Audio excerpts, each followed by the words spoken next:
Pantazi. Recently I put a blog on Kyusho.com about a particular movement out of Nahanchi Nidan where we targeted just the collarbone and used that one particular set of movements to attack the collarbone in maybe 8 to 10 different ways. And it was just to get you out of the context of thinking, okay, one move is for one technique or one set technique. It could be anything. I mean, if we change target and use that same move, you could come up with 8 to 10 more at least. I mean, it's infinite, really. All right, and well, anyway, one of the statements I made in the blog was that you could take any one particular kata and make it a complete system. And a question came back from one of the subscribers, and they asked, well, how would you go about taking one kata and making a complete system out of it? So I'm going to point back to Kata Sanchin and Kata Nahanchi. Kata Nahanchi, I built a whole curriculum out of that over the past 10, 15, 20 years with Kyusho International doing the filming. That whole film sequence of about maybe 20 videos was all Nahanchi work and breaking it down in a systematic curriculum. And that curriculum can involve up to 10 ranks, say they're Q ranks. Now I don't rank people anymore, but the Q ranks, and then there's 10 Dan levels, and it's all in the Nahanchi, okay? And you can have very distinct levels of skill and progression out of that. Same thing with Sanchin. Now, taking Sanchin, I have a film on my video subscription. You can sign up and just get the one film also. But the film goes into the kata. Now, it doesn't go into the physical actions of the kata as the breakdown of the dynamics, which muscle tension skills you're using, but it doesn't. It gets into the action of the kata itself as more of a combative breakdown to build that system. Now, you would first start with the kata, of course, sound kata, work with the energy transfers. You would work with the energy flow within the body. You would work with the iron shirt that's in the Sanchin, integral in that. You would work with a lot of different components, placing the person under stress, making sure that the dynamics of the body can take incoming power and thwart it.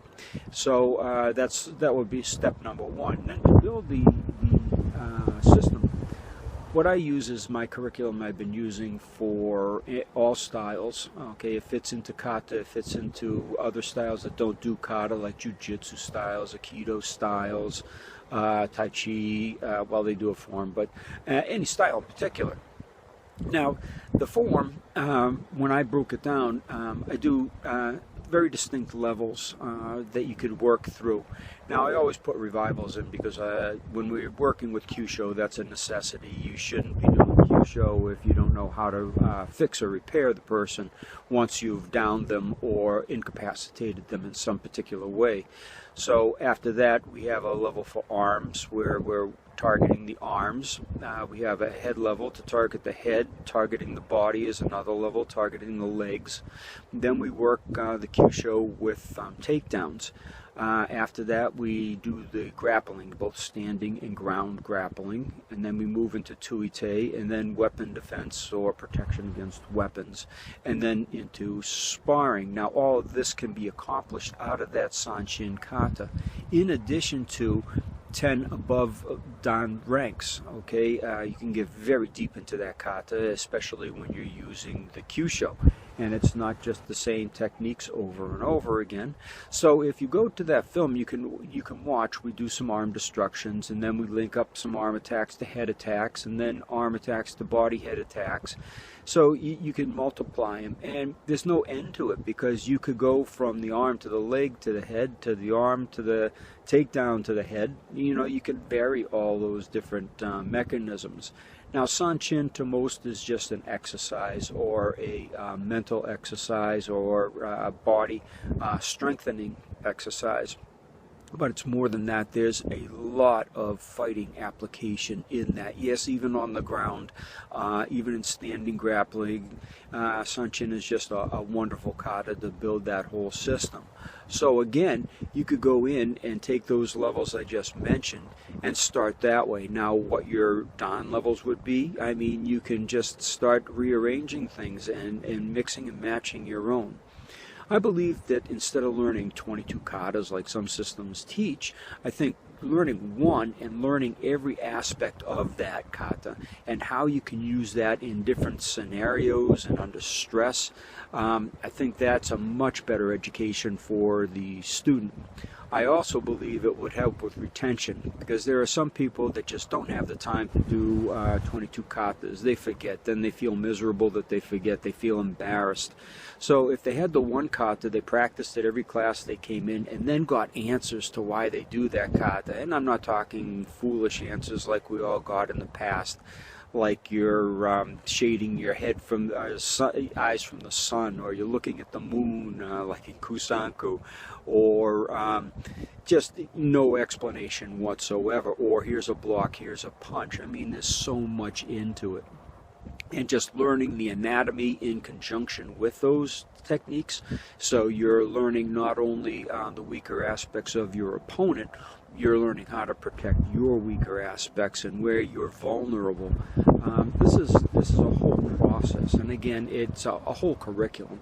And that one kata, Sanchin, it works in Nahanchi. I'm working right now breaking down a whole curriculum for Tensho from the Goju-Ryu system.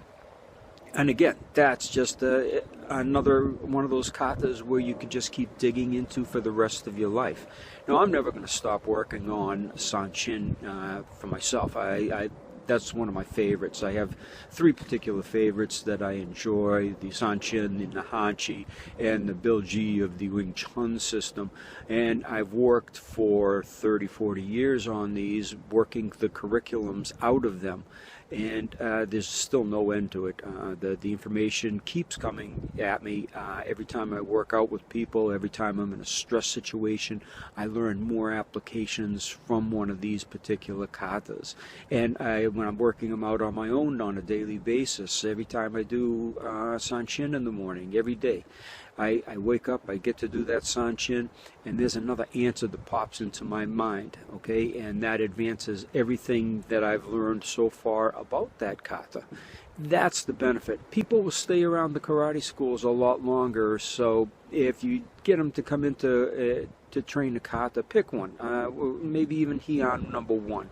And you just train that each class, but give them good answers in logical stepped pattern through a curriculum.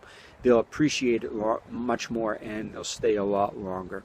So those are just my thoughts on building a system from one particular kata. It goes from energy to health to protection, and even into a puzzle for your mind for later. They say if you have a puzzle, or you do puzzles, you keep your mind invigorated in your old age, it won't deteriorate as fast, and you'll retain a lot more memory, a lot more physical and mental prowess and skill. So my puzzle is not Sudoku or crossword. I mean, those are boring as all hell. I'd rather do the kata and come up with a new answer every day, or have a new answer spring into my mind from just performing the kata.